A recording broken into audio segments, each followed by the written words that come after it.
Welcome to Inspire Campfire, a podcast where ordinary people tell their stories of extraordinary adventure. These are campfire stories meant to inspire the rest of us to light the fire within, get outside, follow our dreams, and return to tell our own stories. Ready? Let's strike the match.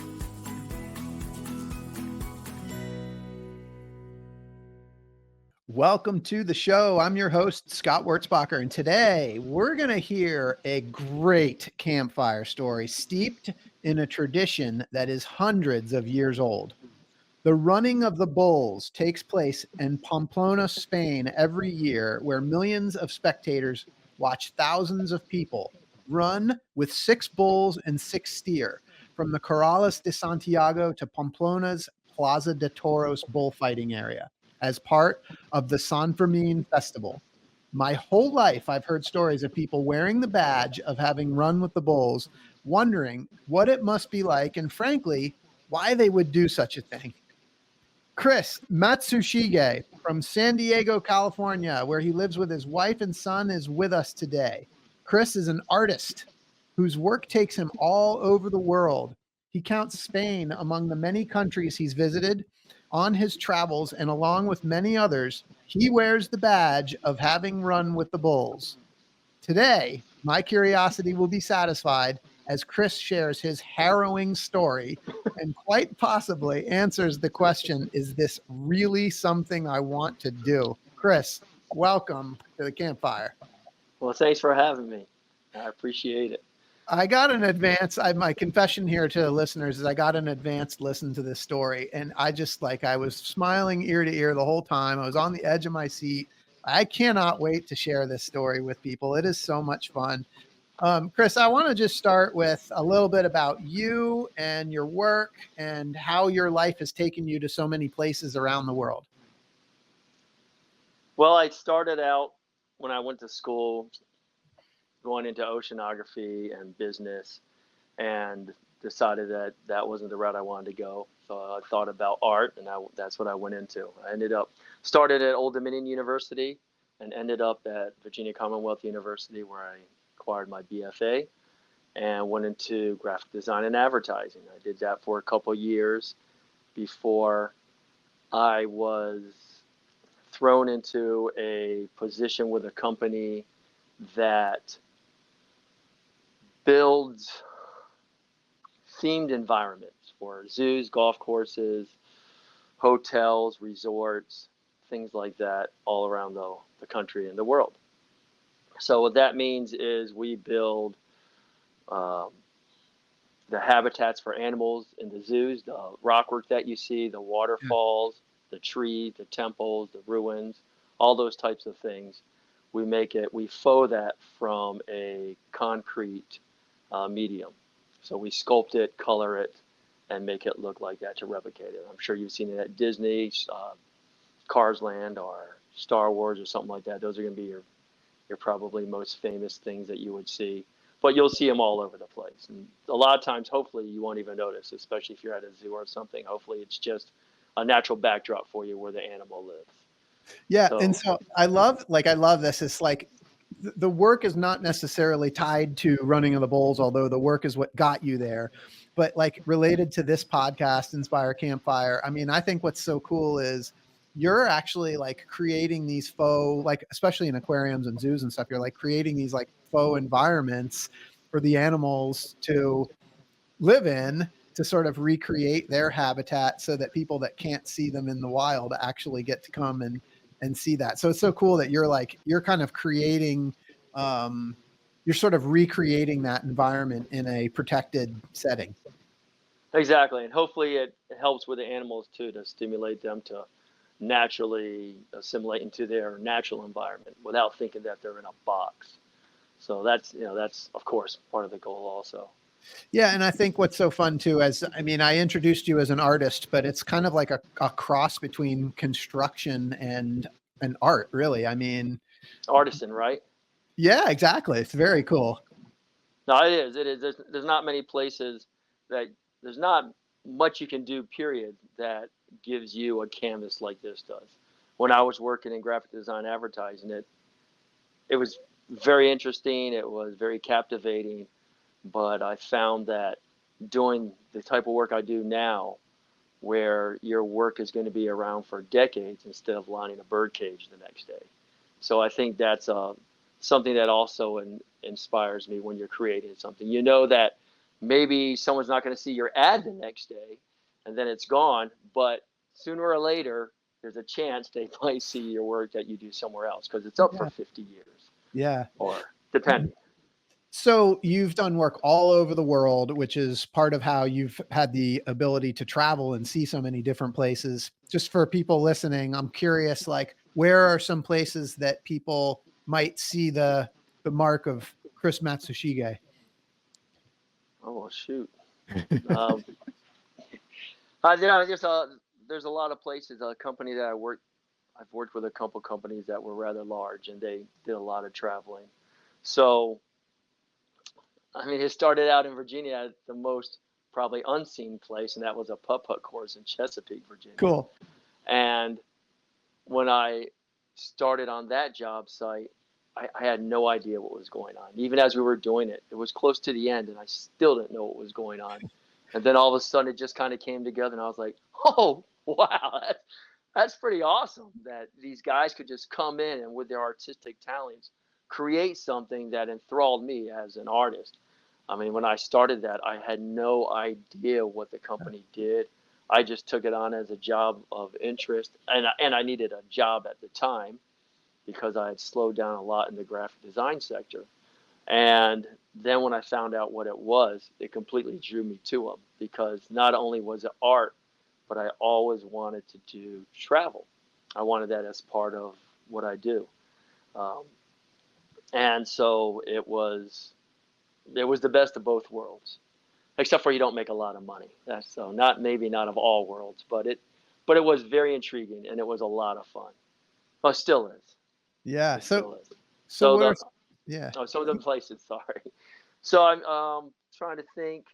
I guess worked at the San Diego Zoo, worked at the Wild Animal Park, worked at Denver Zoo, the Kobe Oji Zoo, the Parque Oceanográfico, the Hotel Elat, worked at Botanical Gardens in Nagasaki, the zoo in Rotterdam, New York, at the park, at Florida, at the Busch Gardens in Williamsburg, Virginia. There's lots of places All like over that. the place. Yeah, right. Yeah, it's such a cool job. It's like, and it's potentially another conversation because just like having listened to you talk about the work and the detail that goes into how you do what you do is so interesting to me. But today we're going to talk about running of the bulls. So how did your travels land you in Pamplona? Well, I was working for a company that had a job in Valencia, Spain, and the job they were doing was the Parque Oceanográfico, which is this. It's kind of like a Sea World, but they were building it from the ground up all at once. A very interesting place. Calatrava was the architect that did a lot of the work right in there, the hemisphere, which the Opera House and things like that. He's a very renowned kind of architect, very distinct. He does the big white bridges with all the cables coming down. Looks like a sailboat kind of. Cool. The post-tension tension kind of things that he does in them. But anyways, he was one of the main architects there. And while we were there, of course, Spain is one of those countries it's super interesting. The people are gregarious. They're just open, happy. They're always having festivals. The festivals aren't like something that happens on the corners somewhere for a day. It's like a week-long thing that happens all over the city or all over the country. Everyone's involved. It's fantastic. It's nothing like we have here. We have a state fair that lasts a week, but it's different. Our thing is like fried Twinkies or something like that, and theirs is just off the charts culinary wise and site wise. It's beyond belief. I would tell anybody to go to any festival in Spain, or most of the countries around there for that matter, because they're just very, very Are these overwhelming. do these festivals go on all the time, or is it seasonal? Or Well, they have specific dates, and they go on every year. Depending on the festival, it is seasonal. Like the one for San Ferminas or San Fermin is in July. I think it's July 5th or 6th. It runs for 8 days. They run the bulls every single day in the morning, and they have the bullfights every afternoon. So so it's a week long debacle. so I think where were you stationed at that point in Spain? Because you weren't in Pamplona. That was kind of a side trip, right? Right. So we're in Valencia, and Pamplona is in the north side, or the Basque area of Spain. Okay. It's more northeast, and Valencia is definitely so probably southeast, Okay. something like that. Not way down. It's just below Barcelona a bit. Yeah. Most people are more familiar with that city. Valencia is the third largest city. Yeah. So we had to train to get there. We took a few trains and stayed in a town right outside there on the water. Really nice city that the name escapes me, unfortunately. So how long were you there on this project in Valencia? 8 months. 8 months. Okay. So your trip to Pamplona was just for a few days? Just for a few days, exactly Yep. correct. And so did you know what you're getting yourself into as you're getting on the train? We thought we did. I mean, you run with the bulls. How hard is that, right? We saw city slickers, and those guys did it, and we're like, oh, okay, yeah, I get it. The bulls come out, they run down the street, you run fast, and we're young and bulletproof, so nothing will ever happen, and it's fantastic. And then you just laugh and take pictures with the bulls, and that's it. But a little different. Oh, baby, let's get into this story. So, can you tell us a little bit about the history of this and the tradition that it involves before we get into your actual story and your day of?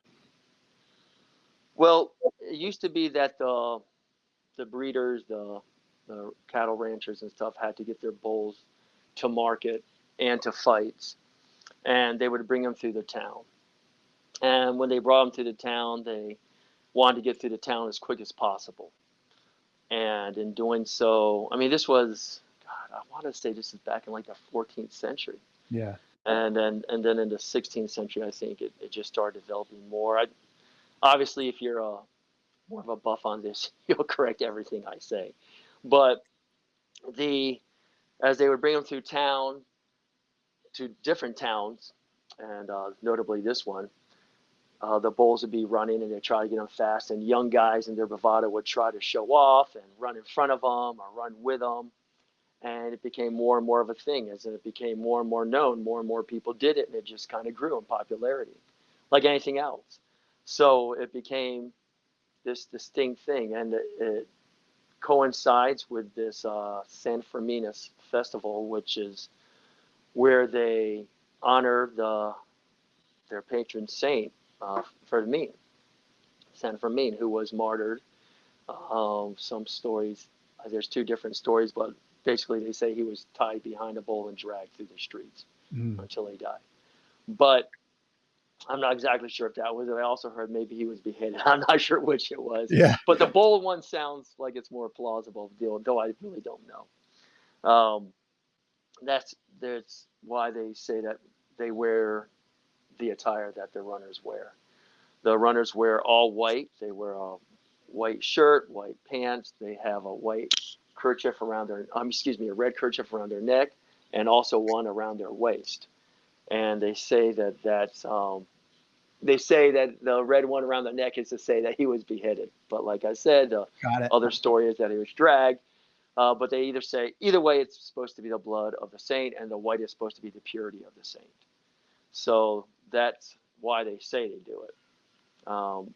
I don't know if it's also to maybe confuse the bulls the way a lion's confused when he's looking at a herd of zebra, as it's white stripes, white stripes, black stripes, and there's no beginning and end and nothing to really focus on.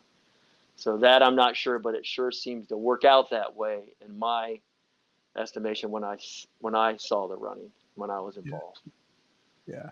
So, Wow. Okay, cool. So, and I guess I want to just touch real quick before we jump into the story, because again, this is like something that's been going on for hundreds of years, like I think 13th, 14th century. And there is like deep, deep tradition rooted in this. And there's certainly probably some controversy around the element of like treatment of animals in this. And you and I had a good conversation about this before. I just was kind of curious on your thoughts in terms of like the tradition of this and that element. well, I guess when I look at it, when I look at all the jobs that I do, for instance, I do a bit of work in Hawaii. And one thing that I always tell the guys going there is, look, we're not here to crack the whip and get these guys to work like you expect guys to work at home. I mean, don't get me wrong. The guys in Hawaii, they work hard. They're strong workers. Hawaii's a little more laid back. Yeah. You're not gonna change that culture, and it's not our job to change that culture. Yeah. Our job is to work with that culture. And when I was in Spain, I had to put my thoughts, because I knew they had bullfights, and I was totally wigged out about that. I was like, I don't know about this. Some innocent little bull getting killed by all these guys and stuff. And then when I was there, I realized this is, like you were just saying, it's a tradition that's been going on well before we even became a country. Yeah. And the whole country has been behind this tradition as a whole. But of course, even there, you have a lot more people that are now against it. Mm-hmm. And the people against it are growing more in number.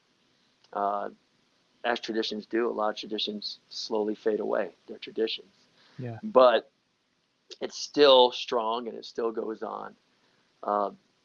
Also, I know that when I look at what happens to the animals, it's not a painless death for the bull, not by any means. It's definitely painful, and he's in a fight. He's in a fight for his life. At the same time, he has the chance of killing the person that's trying to kill him. And when I've looked at some of the numbers of the number of bulls that are killed every year in bullfights around the world, because Spain isn't the only country that does it. They do it in Mexico, they do it in Portugal, they do it in different countries.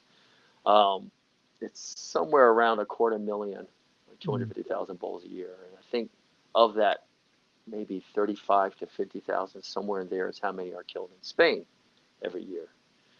But that's in contrast to the, my gosh, is it how many billions of cattle that are slaughtered every year Right. for food?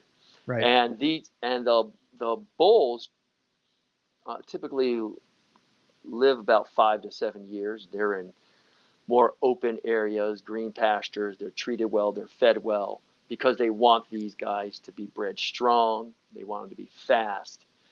They definitely prompt the aggressive natures of the bulls, just like people in dog fights or chicken fights do. And I'm not here to be a spokesperson for anything like that. Sure. I'm just telling you what I know. The cattle that we slaughter every year for food live on average around 18 months, and they're usually in a cramped condition. A lot of people are always arguing about this, the conditions that our meat lives before it becomes our meat. So when I look at the two animals, I got to say that I think the bull has a much better life. He might have a much more brutal death, but even the deaths are contested on that with the cattle. But for sure, the bull has a long, prolonged death. Yeah. It is not the bullfight goes 20 to 30 minutes or so, something like that. Well, I love how you tell the story that, these bulls have the opportunity to fight back at the end, which is pretty cool. Right. I mean, matadors get injured all the time, and I know for sure one has died. I think it's more than that. I'm sure it's more than that. I don't have those numbers, but it's not only the fact that he gets to fight back, but there's also a fact that he might be pardoned. If the Spaniards, they have a very deep sense of how the animals treated, even in this kind of event. They don't want to see some backhanded things. They still have, no matter how ethical or unethical you think something like this is, that's not why I'm here to talk about this. What I'm here to say is that in this country, with this culture, this group of people, with their history, they still have a sense of ethics that they put in this while such an event is happening. Yeah. They don't want to see the bull not get its due, not get its chance. They don't want it, kind of like when we all saw the movie Gladiator and they saw how it was unfair for, Maximilius to have to fight 100%, and then the king, the gladiator from Rome gets, the chosen ones get to have their little more safety given their way in the fight. So the same way, they don't want it to be the other way around. They don't want the bull to be hurt in a way that isn't within the parameters of what they've set up to be their event. Got it. Regardless of how we feel. Yeah. Well, I appreciate all the sharing on that. So, all right, so let's step into your day. So it's your time. What does this look like for you? So we got there. It's a very small, picturesque town, cobble streets, narrow, old buildings, just packed with people. Oh my gosh. And we go into a store, just like you have your water bottle, we got one of those bodega bags. It's that leather pouch with a little opening on the end. And we went and we got some really good wine because we like wine. And we filled it up and we'd walk around and you just drinking on that and meeting people, having great food, seeing the sights. And it's like all the local people, the Spaniards and stuff, they have their bodega bags and they're doing the same things. Very traditional. Everyone's dressed in white and red. Even if you're not running with the bulls, a lot of people are doing that. Most people are doing that. It's just part of the festivities. Yeah. And as you're going along, I remember this one time, these young guys come up to us. They got their bodega bag and they see ours and they're like, "Hey, try our wine and we want to try yours." And I'm like, "Sure, why not?" So I take off my bag, I give it to them, and they're all like just squeezing like, they're killing it. And they give me their bodega bag. There's like 3 drops in theirs, and I'm just like, all right, guys, thanks. But I mean, it was great. No big deal. We just go get more wine, fill it up again. But they knew what they were doing. But right. But it's like I said, the people are very gregarious. They're outgoing. They're not like Americans where we just walk by. We say, "Hey, how are you?" Right on the street. We don't know you, but we're very friendly that way. "Hey, how are you? Going all right? Yeah, great day, great weather." But we're not there to have a real conversation. Whereas there, I know I passed a lady one time, and an older lady and her daughter. And as I passed, I said, "Hey, how are you doing?" Or, well, in Spanish, I said, "¿Qué tal?" And she goes, my Spanish is horrible, but she goes, "Do I know you?" And I said, No, I was just saying hi." She goes, "Why are you saying hi to me? I don't know you." And she must have been like in her 80s. And I said, "Well, it's just something we do." I said, "In my country, we kind of just give a greeting to whoever we see." And at that point, she's like, "Well, who are you?" So I tell her who I am. She goes, "Well, what are you doing here?" And I tell her about it. Pretty soon, 45 minutes has gone by, and I'm giving her my short life history, and she's telling me about her house, and it's just not the way it is. And for us, we're just more like, "Hey, how are you?" And we're gone. We're on our way, and we don't even think about that person ever again. So it's a different kind of culture like that, but at the same time, it's a little more. It can be a little more standoffish also. Got it. Americans tend to be quick to be open. And I think they're a little more reserved for that. But when they do, of course. Makes sense just, though. yeah. It makes sense, the initial interaction, and then the fact that like once you had her, you guys were in a conversation for a while. Exactly correct. So Yeah. anyway, so during that day, like I said, we were eating at great places. In the afternoon, we went to the bullfights. Um, I would go to them in different places. The town I was in, Valencia, they have their own, Plaza de Toros, the bull ring, and I would go there. Like I said, the first time I was very skittish about it, and then after studying it and just understanding it better and understanding how the people felt, then I ended up with a different perception. And it was one that was a little more accommodating to what they were doing. It Mhm. doesn't mean that I'm totally accepting to it, Sure. but it just, it's one of those things that I'm not going to change their culture, Yeah. but I am definitely enthralled with different cultures, and I want to study all aspects of it and see them. So, and the fact too that once in a while, when like I said, the bull gets to fight its killer, and once in a while they get pardoned and they're released, or they're used for breeding, and they have a better life, except for that one day, Yeah. So, but mostly they're killed almost every time. I'm not trying to color that rosy or anything like that, Right. but they're not just thrown out either. They are brought to slaughterhouse. They are cut up. They are sent out to different restaurants all over the city, all over the country, really. And those restaurants serve those bowls. There's restaurants that specifically have on their menu fighting bull that have been killed, and even ones by certain famous matadors, things like that. Of course, right? I mean, that's Yeah. the nature of business. It's going to do its thing. Yeah. Yeah. Yeah. So, Yeah. So take us to the actual event. okay, so the bull run starts at like 8 in the morning. So it's a early morning event, and it's good because people are fresh, but also because this is a festival of debauchery. It's also means a lot of people are hungover, or worse yet, they're still drunk, just flat Yep. out drunk. Okay. But most people, I would say, are pretty fresh, because even though the crowd starts out packed, so packed, it's like a Tokyo subway. You can't even move.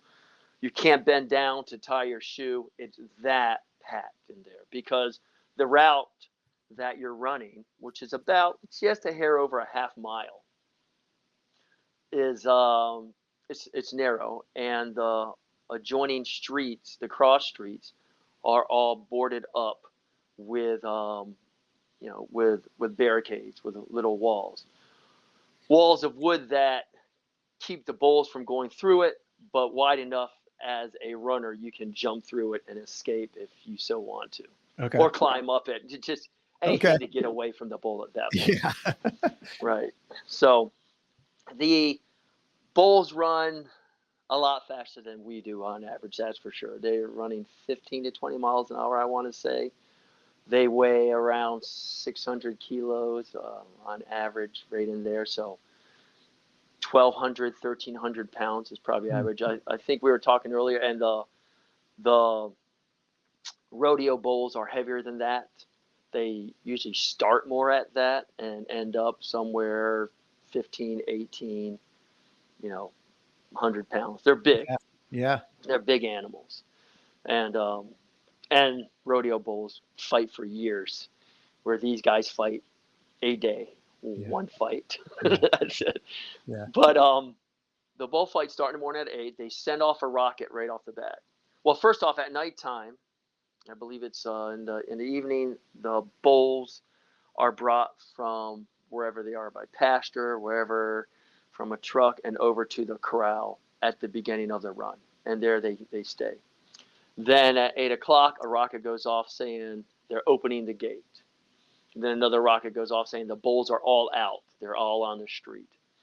And the bulls run from there through this little more than a half mile course, straight up the street to a big plaza, big open area. And then that plaza narrows down and turns left and comes into a real sharp curve that turns right.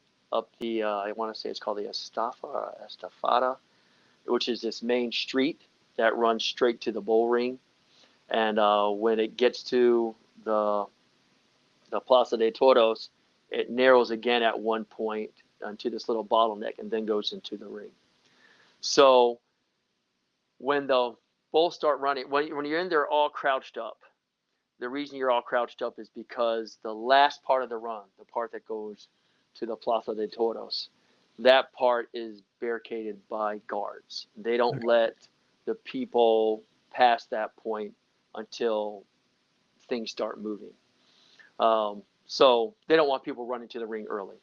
Okay. So you're just standing there, and at this moment, everyone's all excited and stuff. But then, as the time gets closer and closer to the start of the race, people kind of start sobering up. They start having second thoughts. They're like, what am I doing here? Maybe this is stupid. And it starts to thin out by those people too.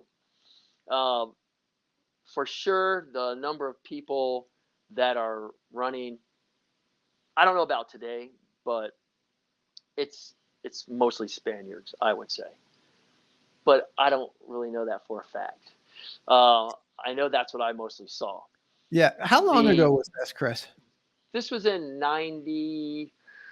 Oh my gosh, 90. No, I'm sorry. It was in 2001. It was in 2001. This is over 20 years ago. Yeah.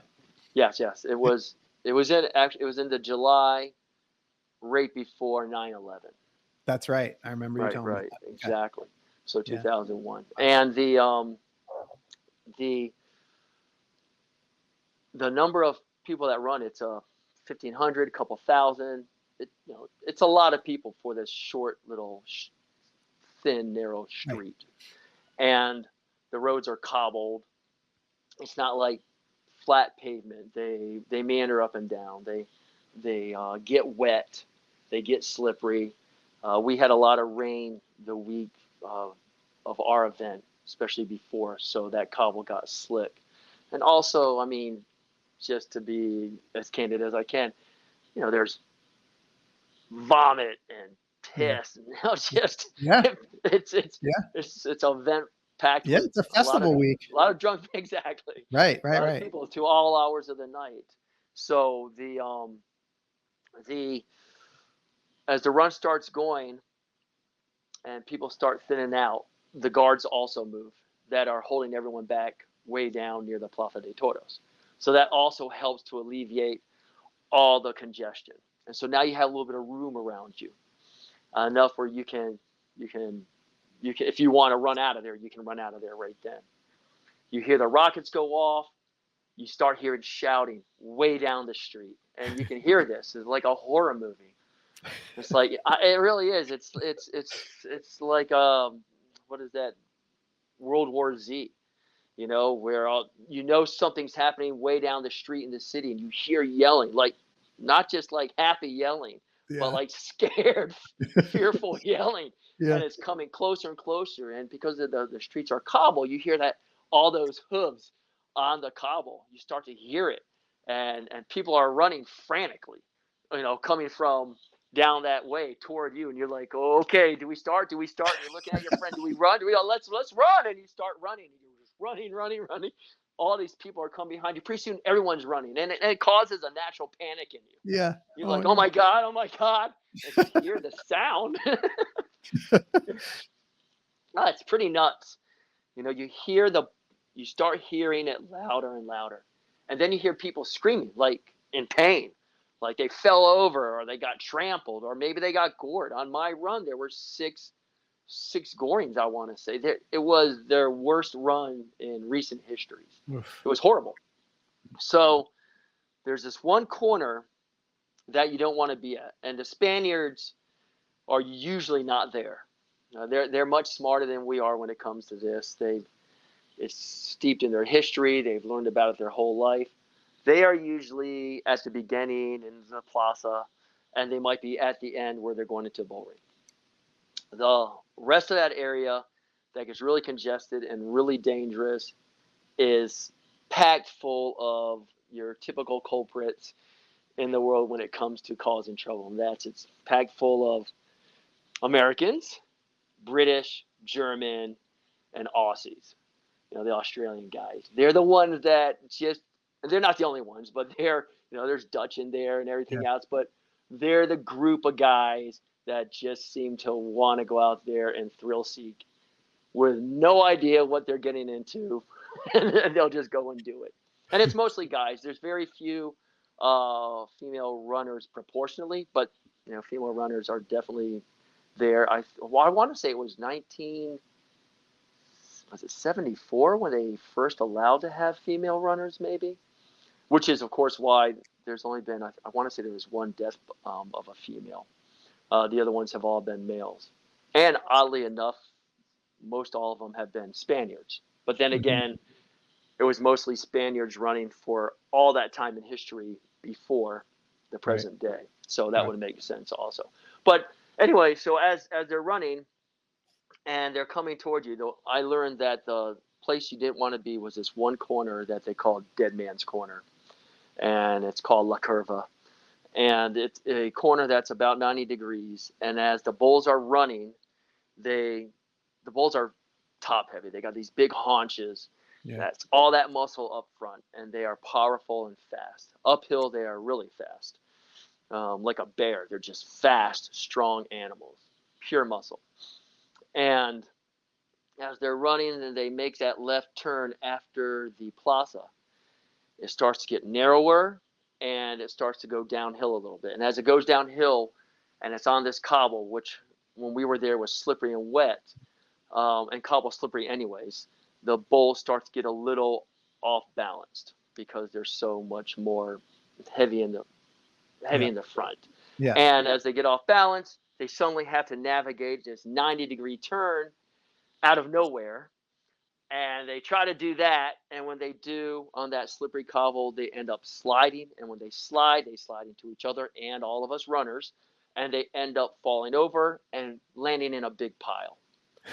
And when they land a big pile, they're no longer following these steers that have been trained to navigate this course to get them to the bull ring as quickly and as perfectly as possible.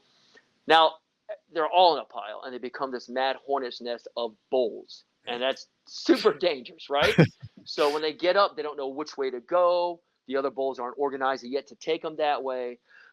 And they're bred to attack anything that moves. They attack it. So now they just see all this movement. And hopefully if you're wearing white, red, you blend in with everybody else. But it confuses the animal. It disorients them even more so. And they're not exactly sure what to do. So they hone in on maybe somebody that's alone, or maybe they're wearing, in my opinion, wearing something different. The two people that I saw on my run at that corner get gored, and I mean gored heavy, were both wearing different things. One guy was wearing, I want to say, a New York Mets or jacket, and the other one was a girl who was wearing something. I want to say she was wearing khaki pants and something else. But they definitely stuck out in the crowd. Yeah. And so when I was running, you're also taught if you get knocked over, you fall over, you slip, just put your hands over your head, stay still. It's better to be trampled than stand up and get just battered or gored. Yeah. So they say just stay right there. So as I was running, I felt these hands on my back, and I was pushed forward right as I was coming to that corner. I didn't want to be at that corner. I wanted to be way down at the plaza at the beginning. Yeah. But my fear set in, and I started running much faster than I realized. And next thing I knew, as the bulls were right behind me and coming up next to me, I was at that corner. The one place I tried my best not to be. Oh my God. I don't know how it happened. It just happened. And I was like, oh, crap, this is not what I want.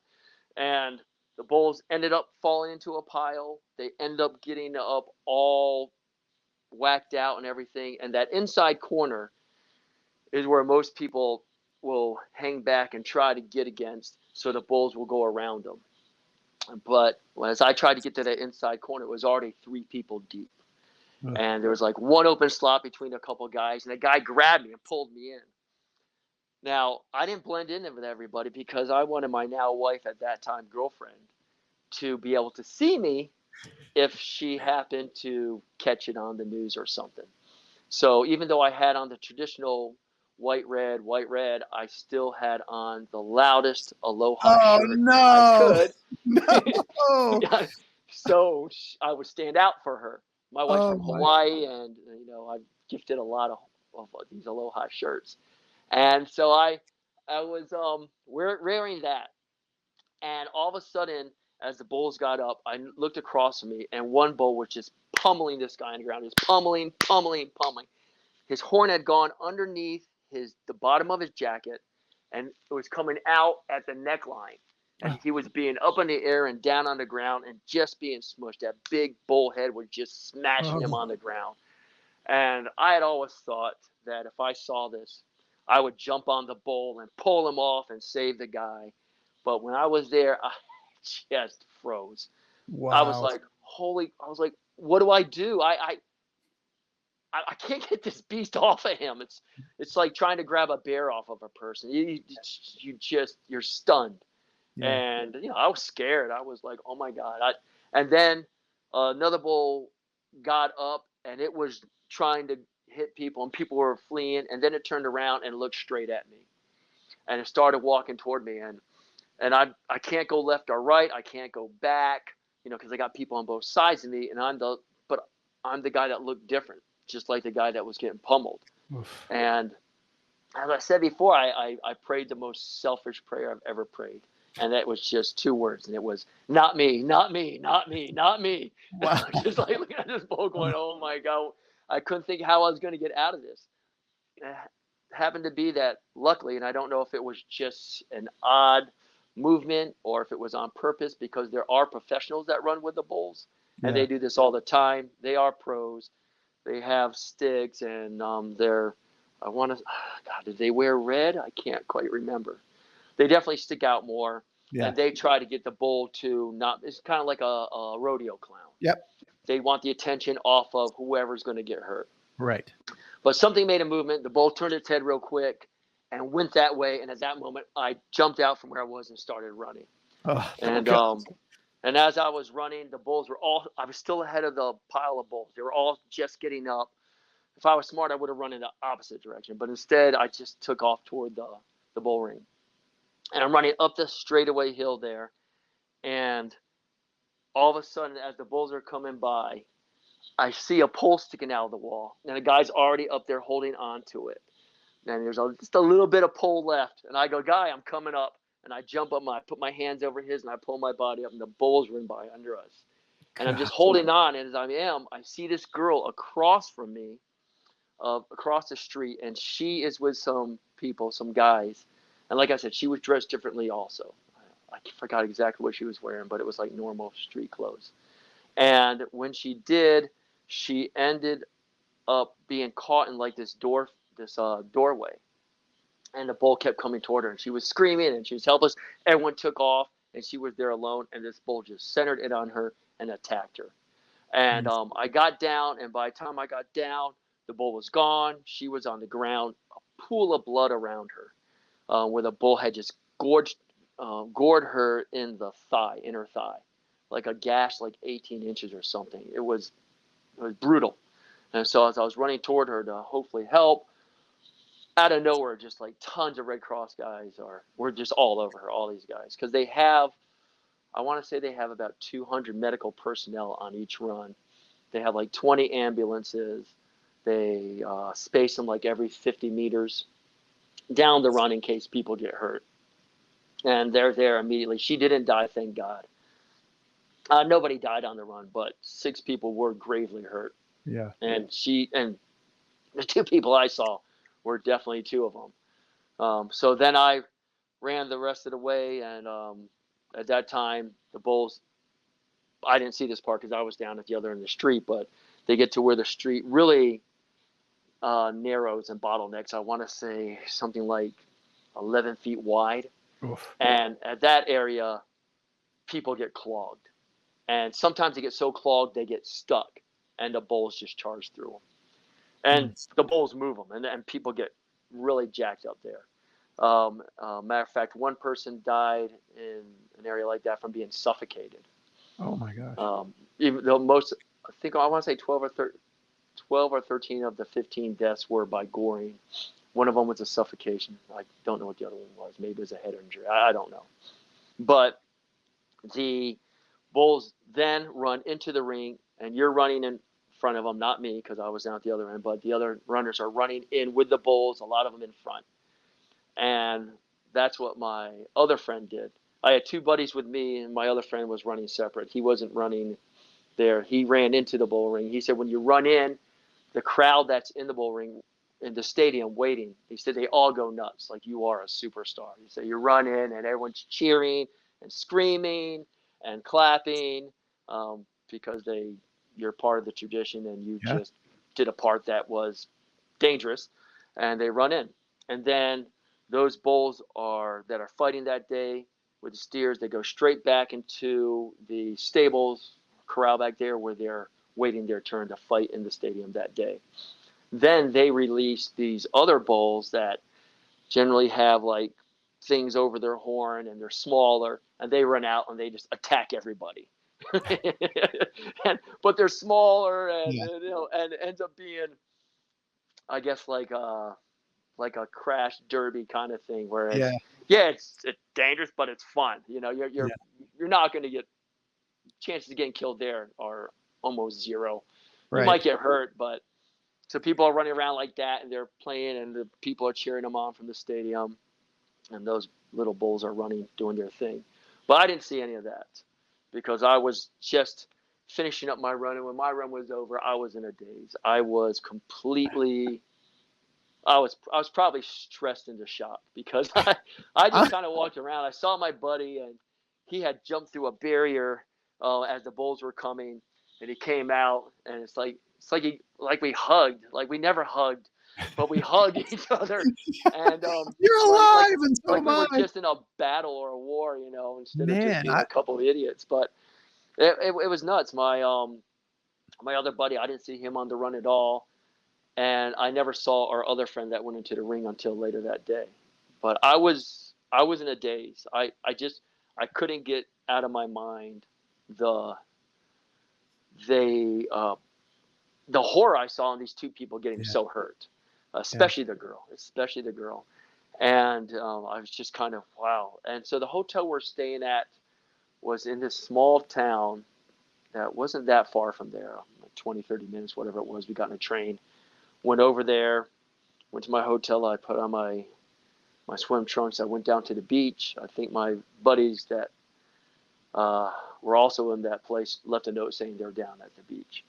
And I walk down there, and I see them in the water, and I kind of go out in the water, and I'm just kind of staring ahead, just processing all this stuff, like you do when you go through something, right? Yeah, I feel like I'm in a daze right now.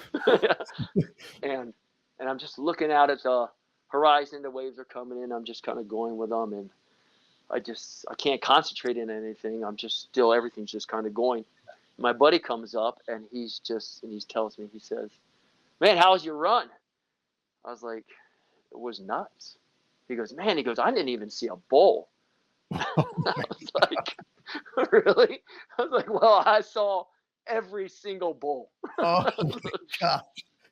Yeah, and his version of the run was, at first, kind of boring. They ran, they got to the stadium, and then the little bulls came out and they ran around. It was a lot of fun. It was a great day, but he was bummed he didn't see any bulls. Wow. Mine was, holy shit. Yeah. I was like, God. Everybody experiences it differently. Yeah, exactly correct. And so that's what happened with this. Yeah. So there was like an afterword in this story. Yeah.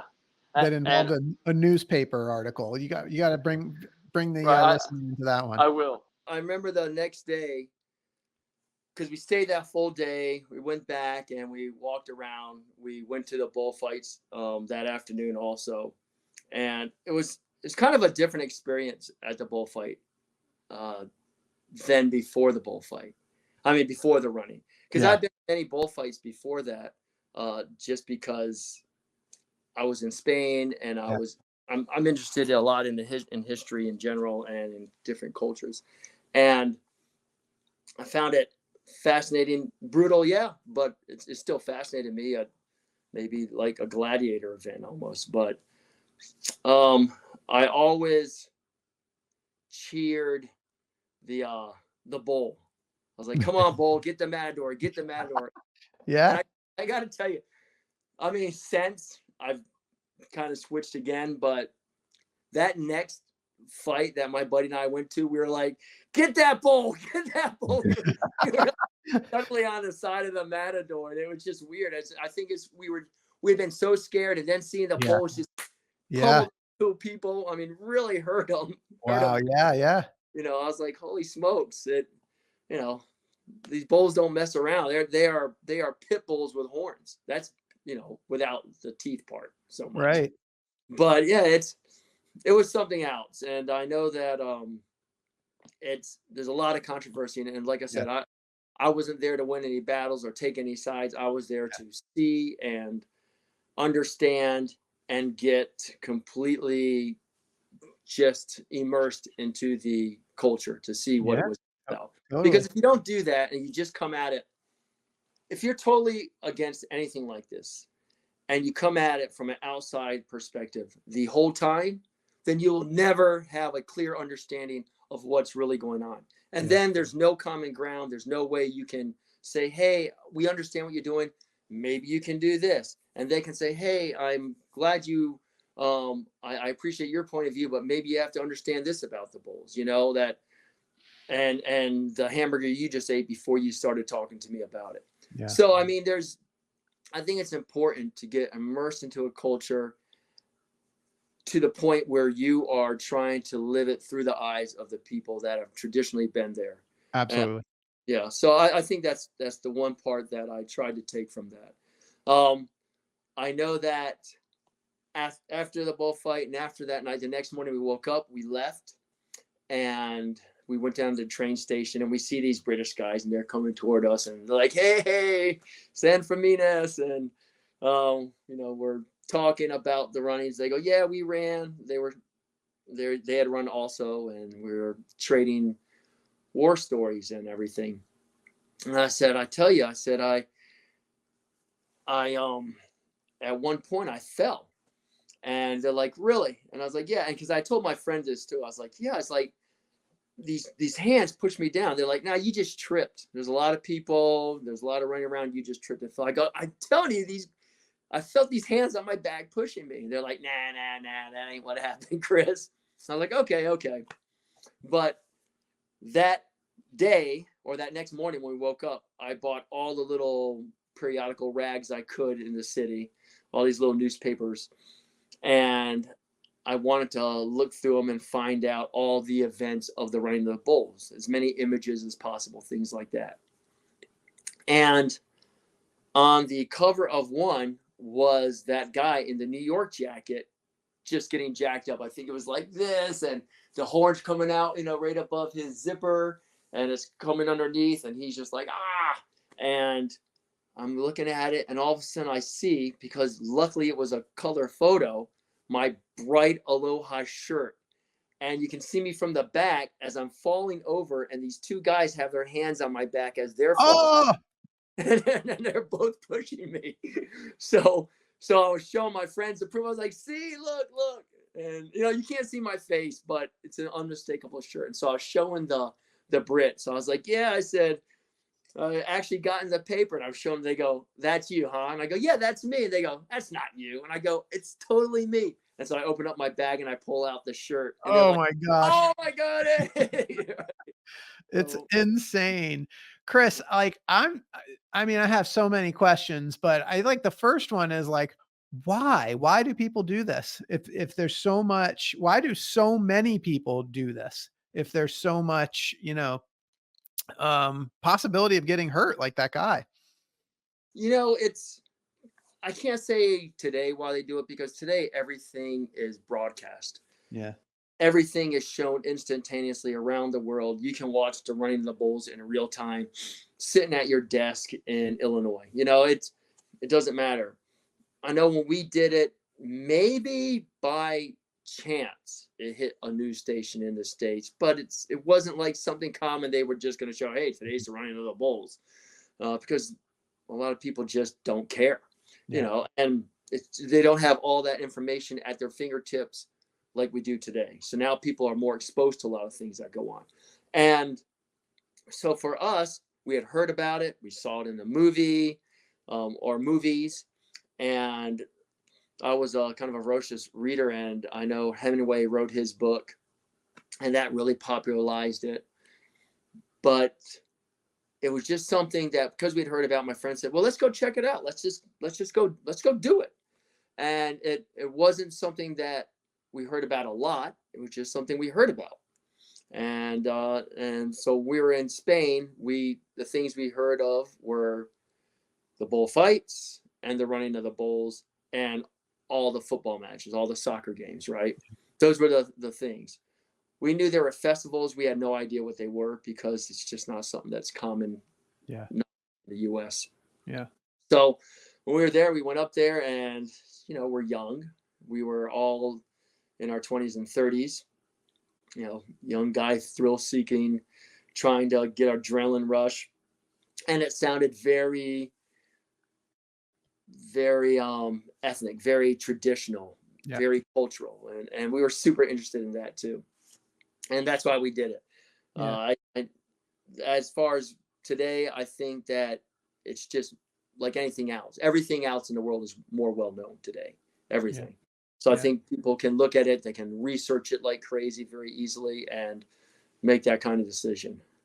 What were your lessons that came out of this experience, if any? I'm sure you have many. Well, I learned that it's so easy to get hurt, that no matter how in control and how prepared you are, there's so much more around you that, especially in a dynamic situation like running with the bulls, that can impact you. You know, as who knows what the guy next to you is going to do? He bumps you, you're dead. Who knows, right? Maybe he bumps you right into a horn. Maybe he bumps you right underneath the feet and you're trampled and your head gets crushed. Who knows what it's going to be? Maybe someone's malicious and they push you. I don't know. I mean, most people are not, obviously, but I just learned that you really have to take stock of a situation like that before you go into it, because it's so easy to get hurt or die. There's things that we do all the time that we don't think about, that our life is in danger, right? You get up in the morning, you get in your car, you're on the highway. It's dangerous. It's dangerous, but it's a very controlled environment. Running with the bulls is anything but controlled. They do what they can, but basically you're running with a bunch of bulls in a narrow alley. There's not any pretty way to do that in a safe fashion. So I think you really need to research things like that before you do it, because people that just are having a good time, having a vacation, going to San Fermin, all of a sudden they're dead or in the hospital, you know, or just tragically injured for life. So it's a lot to take stock of, especially as you get older and you have kids and responsibilities. Oh yeah, for sure. And I want to come back to that one. And you made a comment to me when we talked the first time about just like growing up and your mom, you know, making the cliche statement, like, if all your friends are doing it, does that make it good enough reason for you to do it? And like, you kind of had some thoughts on that. Right. I mean, of course, we're smart enough to know the logic in that, and the answer is always, well, no, Mom, I wouldn't do that. But the answer is yes, of course you would. If all your friends are doing it, you're going to be like, I'll do that. I'll do it too. You know, let me get in line. There's a lot of peer pressure in life. There's a lot of people trying to posture themselves, and there's a lot of thrill seeking. Yeah. So for sure, the more people that do it, no matter how stupid, absolutely people will do it. I think that's a fact of nature, of human nature. Yeah. Right? What goes through your mind when you think, it's just 20 years ago, like when you look back, like you just mentioned, like, you know, getting married, having a kid, like when you look back, do you kind of go, what was I thinking? Or do you look back at it like, what's your experience of the nostalgia of the event? You know what? I'd have to say I'm glad I did it. Yeah. Totally glad I did it. I know it's not the type of it's not something I brag about or anything like that. It's just it never comes up. Yeah. Yeah. Unless someone's talking about Spain or talking about bulls and they're talking about bullfights and then or getting on festivals Yeah. or something, then maybe it comes up. But besides that, it just never comes up. I know that back then it was just thrill-seeking thing, but we still do. I mean, I'm at an older age, advancing in my years, but you still do stuff like that, right? There's still things you do that are kind of stupid, because they're a lot of fun, and even surfing. I mean, something that is just a normal sport, but you're in the water and there are sharks. Yeah. People get bit every year, Yeah. all the time. People die, and people drown, and people get hit in the head, and it's a very dynamic thing, but it's a very thrilling thing, and people do it no matter what, and they do it every day. Yeah. Like every day, there's guys that go out every day. If I could go every day, I'd go every day. Yeah. And obviously, guys that are getting older in their years, hopefully you gain a little knowledge, experience, and wisdom with that lets us know, hey, you have to be a lot more careful. We can't do the things that we used to do. And also knowing how easy it is to get hurt. I ruptured my Achilles just by playing basketball last year. And that never entered my mind until the moment it happened. Yeah. So now I think about things like that just when I'm running or doing sudden movements, now that I'm healed up.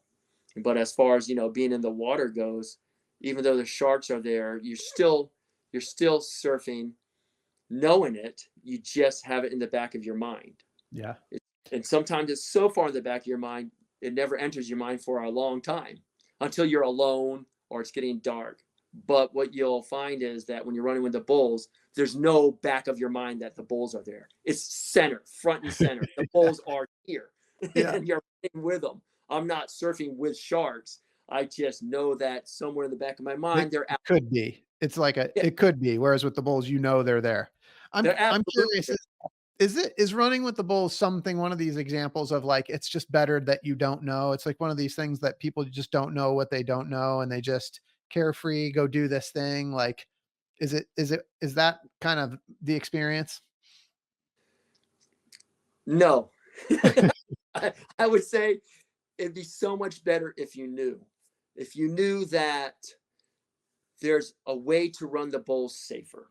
There you And go. things you don't want to do and areas you don't want to end up. You definitely don't want to end up at that corner. Does that mean there's going to be no one at that corner? Absolutely not. There's going to be people at that corner. But if you are at that corner, it's good to know that you want to keep running out of that corner. Or maybe ditch right as you get to that corner, because there's an area to ditch right there too, a barrier. I think it's also smart to know that you can run it. Like if I were to do it again, I'd be in the plaza. I'd be somewhere in there where I could see the bulls. I could run where they were coming by, and I could get as close as I wanted, judging on what was going on.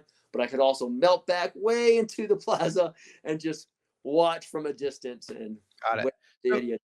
am I hearing you say there is a reasonably safe way to do this? I think so. Yeah. I'm sure you'll have people that are going to contradict me on that and go against that on me, and that's fine. And they might be right, but it's just my opinion. All this is my opinion. I'm definitely not the authority on this, but I know the plaza is wide. It's at the beginning. You don't hear about people getting in trouble there because there's not that much of a bottleneck. You could be way back away from the bulls or close to them. Yeah. And that's where I think most of the Spaniards are. Yeah. Yeah. Chris, I really appreciate your sharing today. If people want to experience the San Fermin Festival and witness the running of the bulls, like what's the best way for people to do that? Do you just show up, or? No, there's different websites that have, I guess it's almost like a tour. You can go with a group that's educated in this. They can set you up, get you going and stuff like that. But I think it's good enough to do a bunch of research, get there, not run the first day. We ran as soon as we could.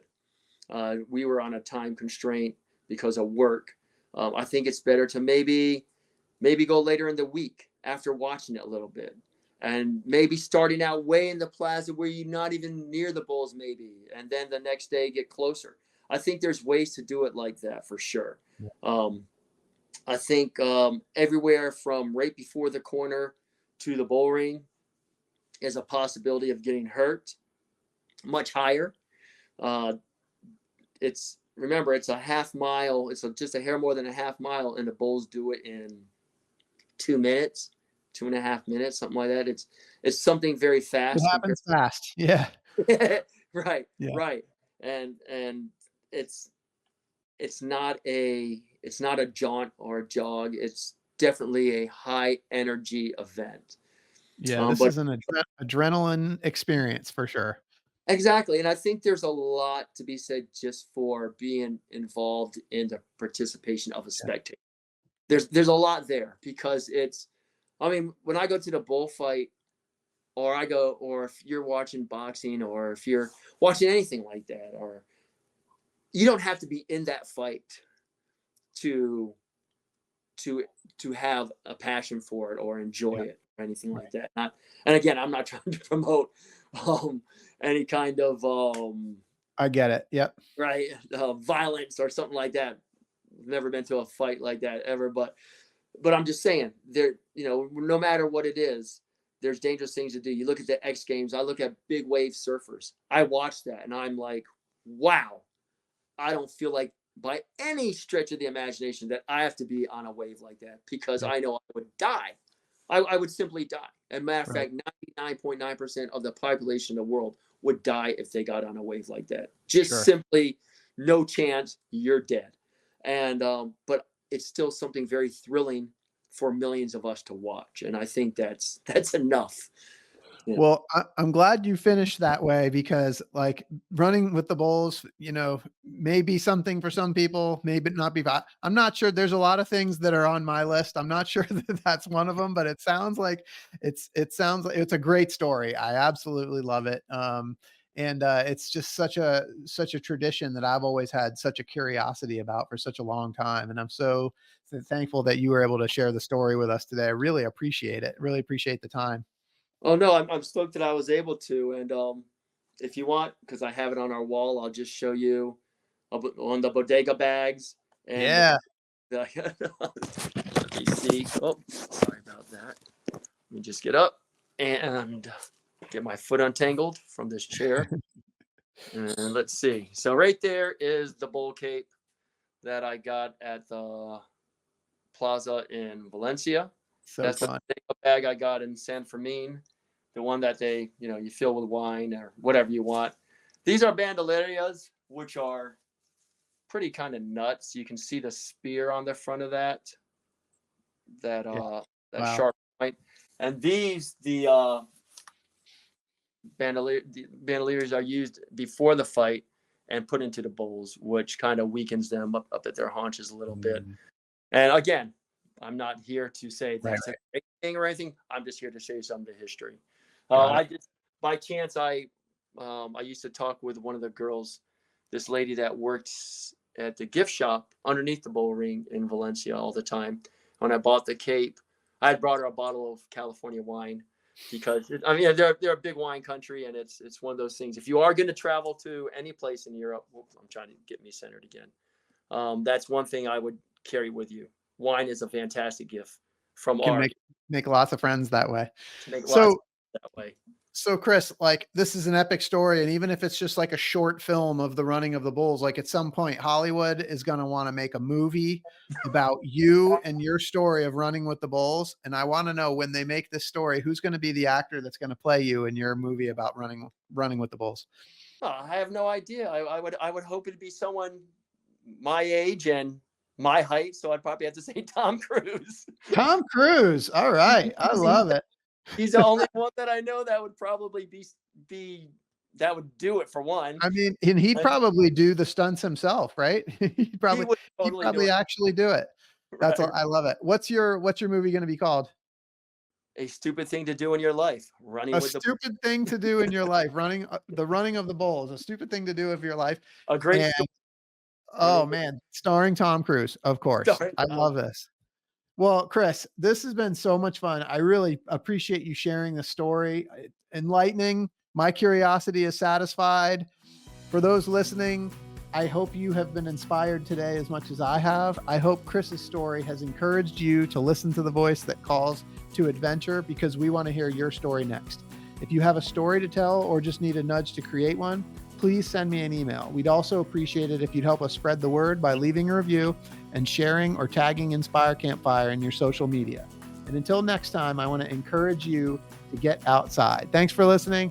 Chris, thank you so much for sharing this awesome story with us today. I appreciate it very much.